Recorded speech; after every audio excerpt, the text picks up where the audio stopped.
আজই ডাউনলোড করুন আর এনজয় করুন আপনার পছন্দের শো।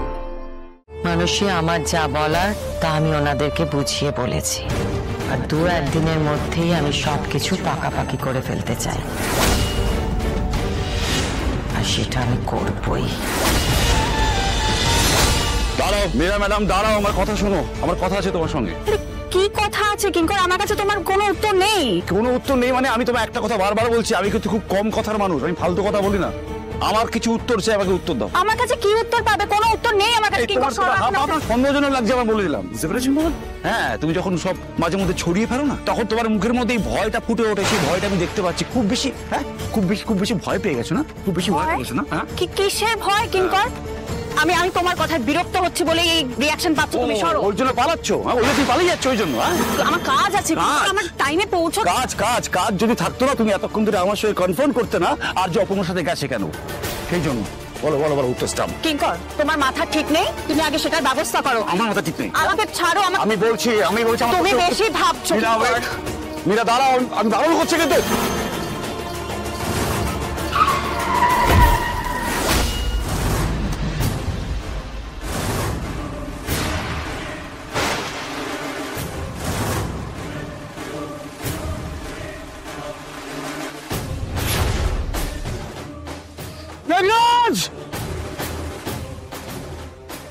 মীরা,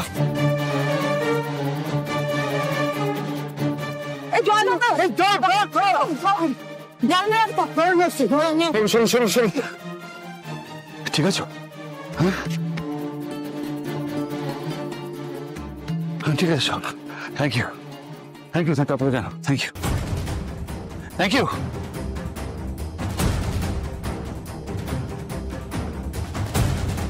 এই একটা কাজ করতে হবে, এখনই করতে হবে। ম্যাডাম, আসবো? আসুন সতীনাথ বাবু, আসুন। আমি এই ভাবছিলাম আপনাদেরকে বলবো একবার ফোন করে যে আসতে। এখানে দাঁড়িয়ে আছেন কেন? আসুন, বসুন। আসতে যে বলবেন সেই পরিস্থিতি কি আর আছে ম্যাডাম? আসলে আর্য স্যারের তো কিছুই মনে পড়ছে না। অপু খুব দুশ্চিন্তা করছে ম্যাডাম। বিয়ের পথে সব ফাঁকা হয়ে গেল, তারপরে এরকম অঘটন কি করে কি হবে? আসলে লোকজন, আত্মীয় স্বজন সবাইকেই প্রায় জানানো হয়ে গেছে, কিন্তু সত্যি যদি আর্য স্যারের কিছু মনে না পড়ে, তাহলে বিয়েটা কি করে হবে ম্যাডাম? এবার ধরুন জোর করে আমরা বিয়েটা দিলাম, কিন্তু অপু এরকম পরিস্থিতিতে কি করে থাকবে আর্য স্যারের সঙ্গে? এটা কি হয়? আপনাদের কি মনে হয় এই ব্যাপারগুলো আমি ভাবিনি? ভেবেছেন ম্যাডাম?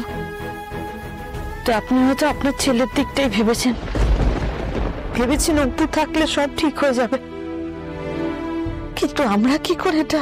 সুমিত, কি হচ্ছে কি বুঝে শুনে বলেন। আমার মনে যেটা আসছে আমি বলেছি। উনিও তো মা, উনি নিশ্চয় বুঝবেন। ম্যাডাম, আজকে আমাদের আশাই এই জন্য, যাতে আপনাকে। বুঝতে পেরেছি, সব বুঝতে পেরেছি। দেখুন তো এটা কেমন হয়েছে সতীনাথ বাবু? এটা কি ম্যাডাম?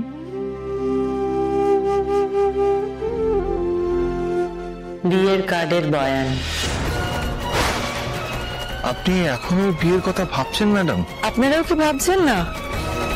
এই তো বললেন যে আত্মীয় স্বজন জেনে গেছে, তাহলে আজকে এগুলো ছাপতে পাঠাতে হবে। ভালো করে দেখে নিন, কারণ নিমন্ত্রণ তো সবাইকে করতে হবে কার্ড দিয়ে, তাই না? ম্যাডাম, আপনি কি করে এই পরিস্থিতিতে সত্যি আপনি বিয়ে দেওয়ার কথা ভাবছেন? আমার মনে বিয়ে নিয়ে কোনো দোটানা নেই।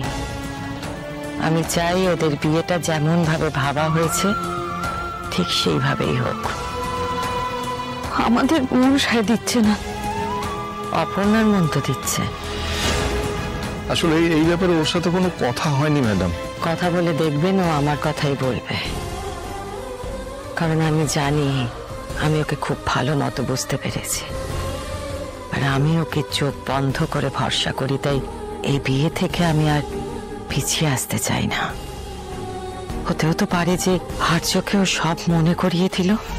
আর আমার মন বলছে সতীনাথ বাবু, কেউ যদি পারে তাহলে সেটা অপর্ণাই পারবে। আর যদি না পারে ম্যাডাম? তাহলে সব কিছু নতুন করে শুরু করবে, কিন্তু বিয়েটা হবে। এই বিয়ে আমি বন্ধ হতে দেব না।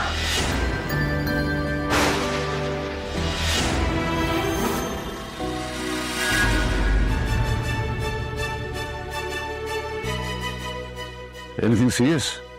আপাতত আউট অফ ডেঞ্জার। আপাতত মানে পরে বাড়াবাড়ি হতে পারে? চান্স কম। ইন্টারনাল কোনো হ্যামারেজ হয়নি, এটাই সবচেয়ে বড় ব্যাপার। আর বাইরে থেকে যেটুকু যা চোট সেটুকুই। অ্যাকচুয়ালি ইনজুরির থেকেও ট্রমাটা বেশি হয়েছে। এখনো তো জ্ঞান ফেরেনি দেখছি। না, এখন ঘুমোচ্ছেন, আমরা ওনাকে ঘুমের ওষুধ দিয়েছি। আচ্ছা, একটা কথা, এই কেবিনে যেন বাইরে থেকে কেউ ঢুকতে না পারে, মানে আপনারা যারা আছেন ব্যাস, ওকে, আর কেউ না। কেন? যেটা বলছি সেটা করবেন প্লিজ। আমি কেবিনের বাইরে লোক রেখে যাবো, যাতে বাইরে থেকে কেউ এখানে না ঢুকতে পারে। আর ওনার জ্ঞানটা ফিরলে আগে আমাকে ইনফর্ম করবেন, আমি এসে আগে ওর সঙ্গে কথা বলবো। ওকে, ঠিক আছে। আপনারা দেখলেন কার্ডের বয়ানটা? একটু ভালো করে দেখে নিন, কোনো ভুল ত্রুটি যেন না হয়, মানে নাম টামগুলো যেন সব ঠিকঠাক থাকে। হ্যাঁ, না সেসব কিছু না, ঠিকই আছে, কিন্তু না, আসলে আমি চাই আপনার বিশ্বাসটাই যেন সত্যি হয়। কিন্তু আর্য স্যার সুস্থ হওয়ার আগে এইভাবে কার্ড দিয়ে নেমন্তন্ন করাটা কি ঠিক হবে ম্যাডাম? আমি তো বলছি সতীনাথ বাবু, সব ঠিক হবে, আপনি কিচ্ছু চিন্তা করবেন না। আমি বরং এদিকে বিয়ের ব্যবস্থাটা করি, আর আপনারাও থেমে থাকবেন না। হট করে বিয়ে সব আগে কিন্তু আপনারা সবকিছু সামলাতে পারবেন না। ওরা তো ঠিকই বলছে মাদার-ইন-ল। আবার মানসী, আবার কেন হঠাৎ করে আমাদের মাঝখানে কথা বলছো? তুমি জানো আমরা কি নিয়ে কথা বলছি? হ্যাঁ, আমি শুনেছি বলে বলতে বাধ্য হচ্ছি। এই মুহূর্তে জেদ করে বিয়েটা দেওয়ার তো কোনো মানেই হয় না। আগে আর্যদাকে ঠিক হতে দিন, এত তাড়াহুড়ো করার কি আছে? তারা আছে মানসী, তারা আছে আমার। আমি তো বুঝতে পারছি না, দুদিন বিয়েটা পেছলে কি এমন হয়ে যাবে? প্রচুর প্রশ্ন উঠবে, কে উত্তর দেবে তার? সত্যিটা বাইরে জানাজানি হলে কি সেটা খুব ভালো হবে? অপর্ণার জন্য ব্যাপারটা ভালো হবে কিনা সেটা নিয়ে আমার চিন্তা, আর আশা করি সতীনাথ বাবু এটাই ভাবছেন। মানসী, আমার যা বলার তা আমি ওনাদেরকে বুঝিয়ে বলেছি, আর 2-1 দিনের মধ্যেই আমি সবকিছু পাকাপাকি করে ফেলতে চাই, আর সেটা আমি করবই।